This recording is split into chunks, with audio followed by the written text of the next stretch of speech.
Hey girl, hey, and welcome to the Self-Love Fix podcast, where we get relatable, we share tea, and we support each other on this journey of self-love, self-worth, personal development, self-esteem, and self-care.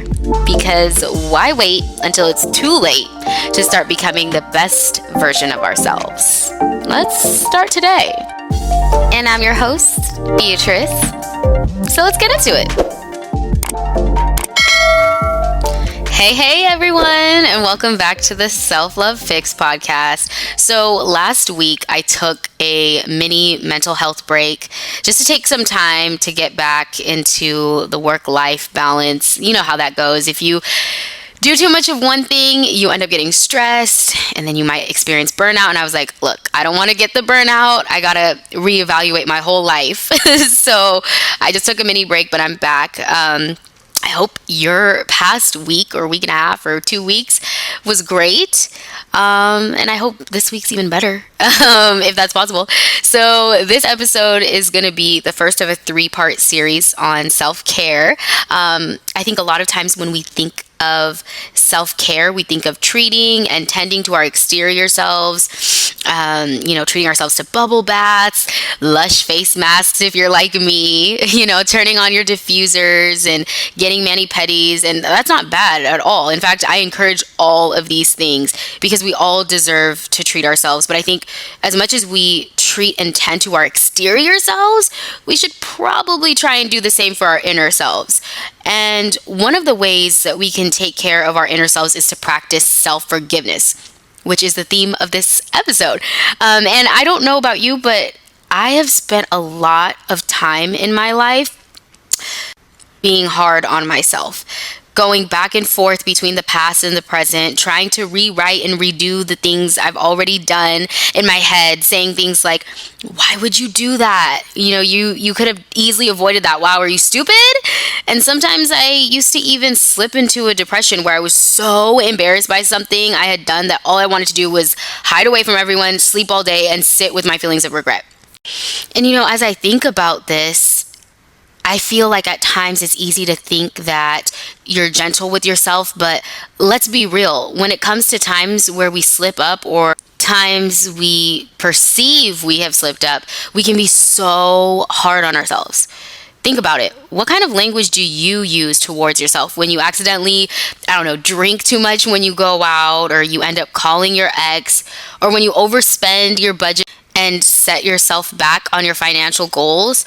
Or even when you get reactive and lash out at your friends during a time of deep stress or overwhelm. Even something as simple as losing your keys or losing your credit or debit cards or forgetting to pay bills can have you chastising and using harsh language towards yourself. See, this pattern of negative self-talk really comes out strong when we are our most vulnerable, when we have not kept up with an image we have built up for ourselves. I'm just going to run that back. This pattern of negative self-talk really comes out strong when we are our most vulnerable, when we have not kept up with an image that we have built up for ourselves. And I find this lack of self-forgiveness permeates through several areas of our lives. For example, in your love life, have you ever used harsh words towards yourself because you don't feel like you're a good enough partner? Ever spent ages and ages asking yourself, why did I date that guy? Replaying how disastrous the relationship was over and over, and going so far as to tell yourself, if I just didn't go out with him, I never would have ended up having any history with him. Or what about when it comes to the one that got away? Ever find yourself lamenting at your decision to not date or get to know that guy that seemed to be a good match for you? If you have, let me tell you, you are not alone. There was one time I dated a guy that had a huge ego problem, so much so that he did not believe I could feel or experience emotions other than his own. I'm no psychologist, but I'm convinced he was a narcissist. And I'm not new to the concept of men who don't let you express your feelings or who gaslight you, but for some reason, during the time we dated, it escaped me. the gaslighting, the disregard for my feelings and emotions, the inability to let me get a word in, it escaped me because it all entered the relationship so slowly and without me even noticing. He wasn't like that from the beginning, but when I finally realized who he was and cut him off from my life, I kind of blamed myself for getting involved with him in the first place. I asked myself, why did I let this continue? Why didn't I pay attention to the signs the first time? I mean, I tore myself to shreds going back and forth, trying to reassess every move I made, which I know now does not work. So sis, let me ask you something. And I say this with love. What do you accomplish by going back and forth about what you have already done? And now your love life is one thing, but what about when the self-blame and negative self-talk starts in regard to how you view yourself? Like when we start talking about our appearance or our abilities. Do you ever find yourself lamenting at the way your body looks? Pinching your belly fat, wishing it would disappear, or wiggling your arms to watch your arm fat jiggle back and forth?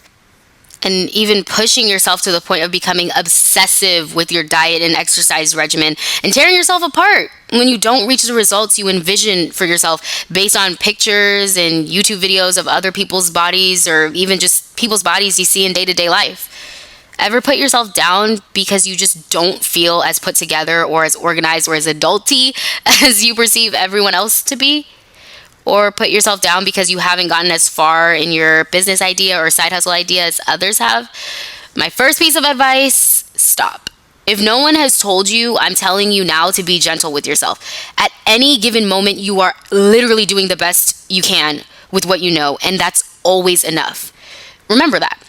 And I'm sure you're thinking, okay, but what about in my job? When I have made mistakes or when I face criticism, surely I should also criticize myself so that I can get it together.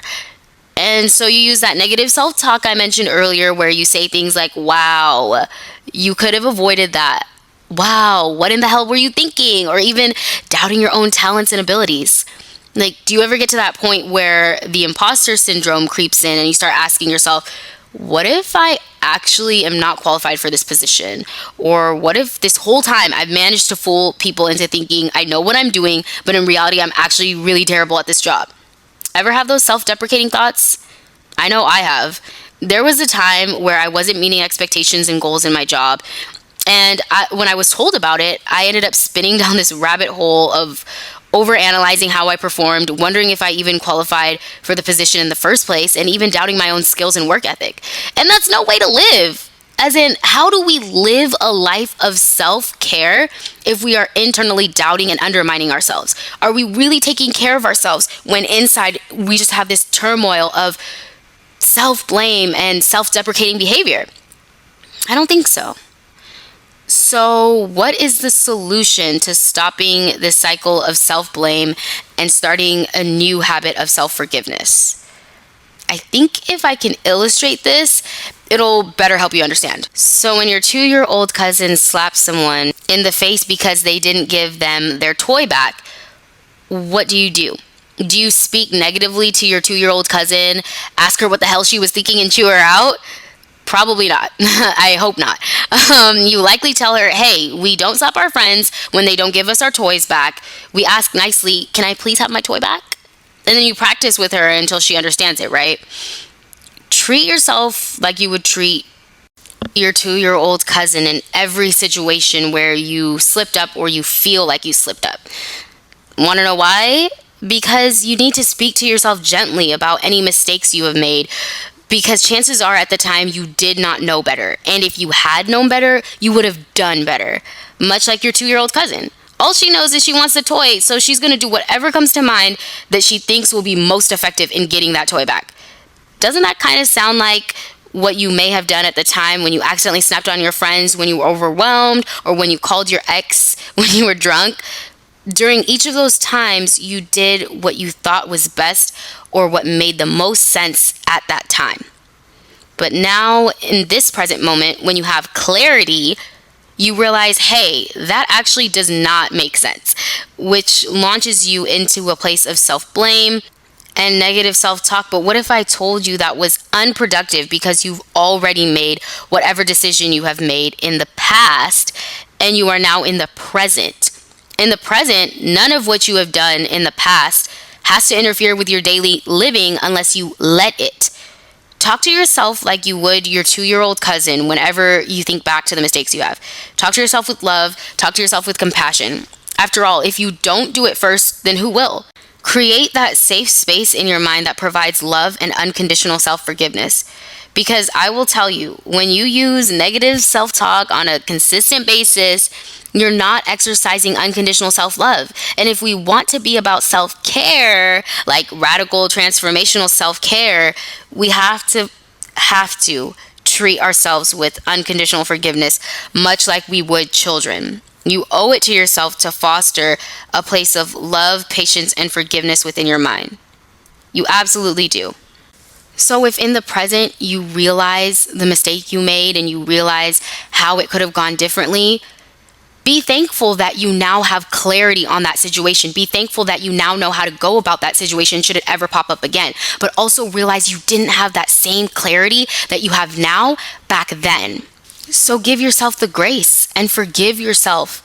Forgive yourself, because honestly and truly at that time you didn't know any better. And if someone else was involved in it and they ended up getting hurt by you, then definitely go apologize to them. Let them know, hey, I'm sorry for what I did when blankety blank and da-da-da happened. I deeply and truly apologize. And let that be that. You've apologized. You've acknowledged what you've done wrong. Don't hold yourself to it anymore. Let it go. And if they don't let it go, well, that's their problem, because you've released that.